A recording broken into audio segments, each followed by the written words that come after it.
بسم اللہ الرحمن الرحیم۔ السلام علیکم اسلامک ٹیچر کے پیارے دوستو۔ میرے دوستو، ہم امید کرتے ہیں کہ آپ خیریت سے ہوں گے۔ ہماری دعا ہے کہ اللہ پاک آپ کو خیر و عافیت سے رکھے، آمین۔ پیارے دوستو، آج کی یہ ویڈیو ماہ شعبان کے دوسرے جمعے کے حوالے سے بنائی گئی ہے۔ آج کے اس ویڈیو میں ایک ایسا عمل بتایا گیا ہے جو پیارے نبی صلی اللہ علیہ وسلم نے اپنے صحابہ کرام کو سکھلایا تھا۔ اگر آپ کو کوئی پریشانی یا کوئی بھی حاجت ہو تو انشاءاللہ اس عمل کے کرنے کے ساتھ ہی آپ کی ہر پریشانی اور حاجت پوری ہو جائے گی۔ وہ عمل کیا ہے اور اس کو کیسے کرنا ہے، اس کے لیے آپ سے گزارش ہے کہ آج کی یہ ویڈیو پوری دیکھیے گا۔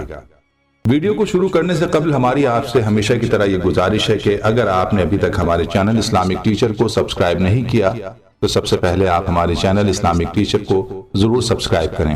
پیارے دوستو، آدمی خواہ جس قسم کی بھی پریشانی میں مبتلا ہو، خواہ بیماری یا تکلیف میں یا افلاس و تکدستی میں یا قرض و بیماری کی پریشانی میں، ان بیماریوں اور پریشانیوں میں آدمی اپنے آپ کو تنہا تصور کرتا ہے اور وہ اپنی عقل و تدبیر اور بسا اوقات ہر طرح کے ظاہری اسباب کے اختیار کرنے کے بعد بھی اسے پریشانیوں سے باہر نکلنے کی کوئی صورت یا راہ نظر نہیں آتی۔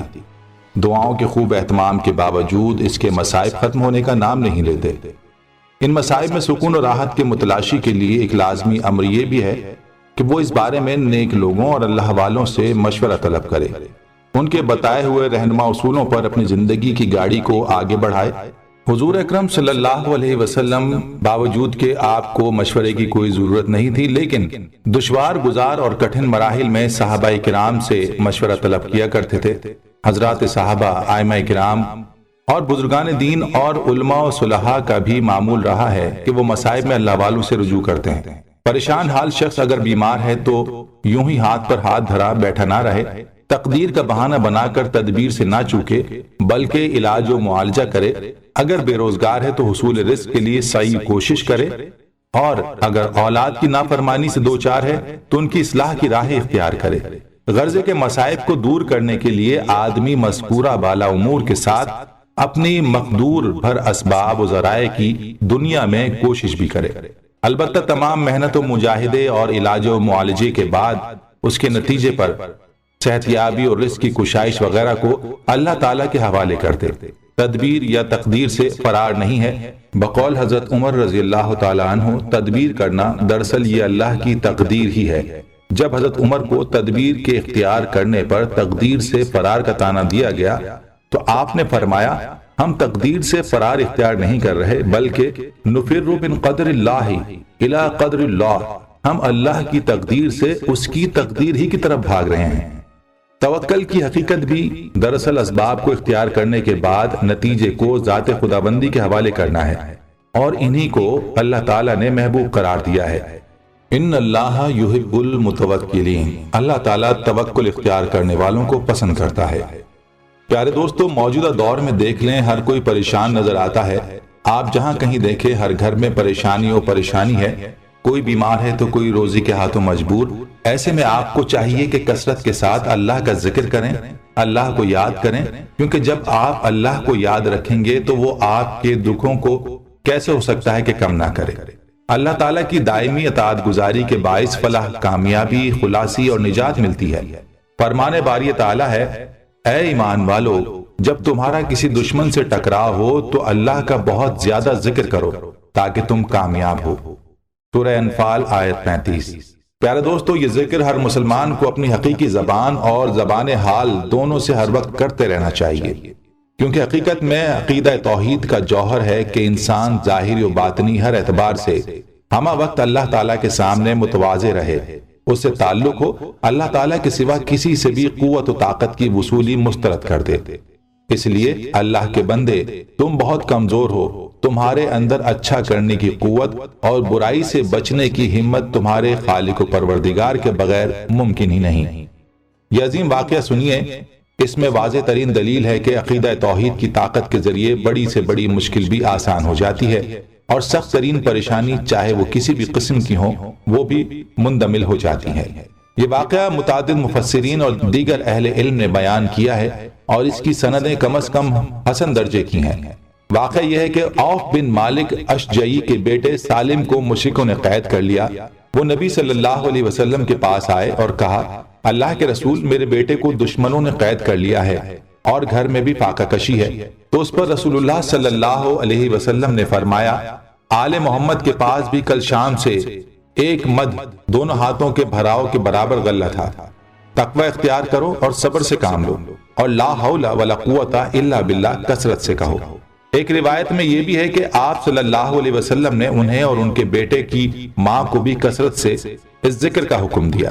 اس پر انہوں نے عمل کیا تو عوف بن مالک رضی اللہ تعالیٰ عنہ اپنے گھر میں ہی تھے کہ ان کا بیٹا واپس آ گیا اور دشمن کو پتہ بھی نہ چلا۔ ساتھ میں وہ دشمن کے اونٹ بھی اپنے والد کے پاس لے آئے۔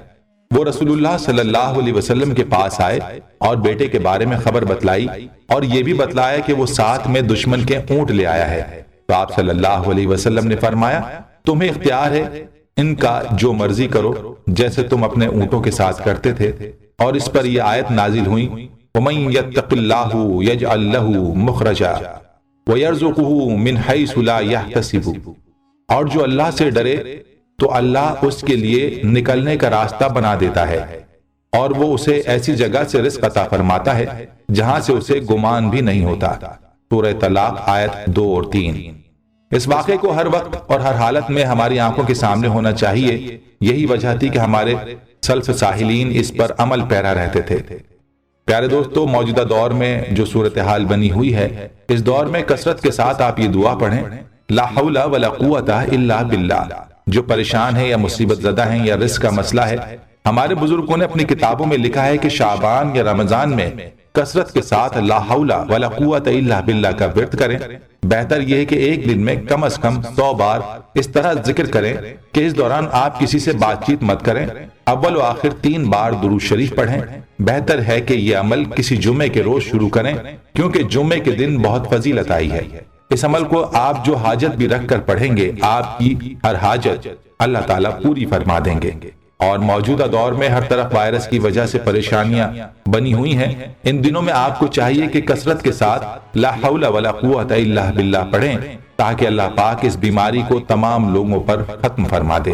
اللہ پاک سے دعا ہے کہ اللہ تعالیٰ ہمیں اس پر عمل کرنے کی توفیق عطا فرمائے۔ پیارے دوستو، آج جمعہ مبارک کے حوالے سے ایک چھوٹی سی دعا کی ترتیب بنائی ہے۔ آپ سب سے گزارش ہے کہ اس دعا میں ہمارا ساتھ دیں اور اس ویڈیو کے کمنٹس میں سب آمین لکھیں۔ کیا معلوم ہم میں سے کسی ایک کی وجہ سے اللہ پاک ہماری دعائیں قبول فرما دے۔ اللہ تعالیٰ نے ہمیں ایسے جلیل القدر عمل کا حکم دیا ہے جس سے ہمارے حالات سنور سکتے ہیں، اور وہ یہ ہے کہ ہم کثرت کے ساتھ نبی کرم صلی اللہ علیہ وسلم پر درود و سلام پڑھیں۔ یا اللہ، ہمارے حبیب نبی اور رسول محمد صلی اللہ علیہ وسلم پر رحمتیں، برکتیں اور سلامتی نازل فرما۔ اللہ تعالیٰ نے ہمیں ایسے جلیل القدر عمل کا حکم دیا ہے جس سے ہمارے حالات سنور سکتے ہیں، اور وہ یہ ہے کہ ہم کثرت کے ساتھ نبی کریم صلی اللہ علیہ وآلہ وسلم پر درود و سلام پڑھیں۔ یا اللہ، ہمارے حبیب نبی اور رسول محمد صلی اللہ علیہ وسلم پر رحمتیں، برکتیں اور سلامتی نازل فرما۔ یا اللہ، تمام صحابہ کرام سے راضی ہو جا، تابعین اور یا اللہ قیامت تک اچھے طریقے سے ان کے نقش قدم پر چلنے والوں سے بھی راضی ہو جا۔ یا اللہ، اسلام اور مسلمانوں کو غلبہ عطا فرما۔ یا اللہ، سب مسلمانوں کے حالات سنوار۔ یا اللہ، تقوی کی بدولت ہمارے حالات درست فرما۔ یا اللہ، رسول اللہ صلی اللہ علیہ وسلم کی سنت کے ذریعے ہمارے حالات بہتر فرما دے۔ یا اللہ، مسلمانوں کی اعانت اور حفاظت فرما۔ یا اللہ، مسلمانوں کا حامی و ناصر بن جا۔ یا اللہ، ان کی پریشانیوں کو ختم فرما دے۔ یا اللہ، ان کی تکالیف دور فرما دے۔ یا اللہ، مسلمانوں کے دشمنوں کو تباہ و برباد فرما دے۔ یا اللہ، مسلمانوں کے دشمنوں کو تباہ و برباد فرما۔ یا اللہ، جو بھی مسلمانوں کے بارے میں برے ارادے رکھے، یا اللہ اسے اپنی جان کے لالے پڑ جائیں۔ یا اللہ، اس کی مکاری اس کی تباہی کا باعث بنا دے۔ یا اللہ، اس کی مکاری اس کی تباہی کا باعث بنا دے۔ یا اللہ، جو بھی مسلمانوں کے بارے میں برے ارادے رکھے، یا اللہ تو انہیں تباہ و برباد فرما دے۔ آمین یا رب العالمین۔ یا اللہ، تو اس گندی بیماری کو ختم فرما دے۔ یا اللہ، جو ہمارے بہن بھائی اس بیماری کی وجہ سے پریشان ہیں، ان کو صحت کاملہ و عاجلہ عطا فرما دے، آمین۔ پیارے دوستو، اگر آپ کو ہماری آج کی یہ ویڈیو پسند آئی ہے تو اس کو ضرور لائک کریں، دوسروں کے ساتھ شیئر کریں، اور ساتھ ہی ہمارے چینل اسلامک ٹیچر کو ضرور سبسکرائب کر لیں۔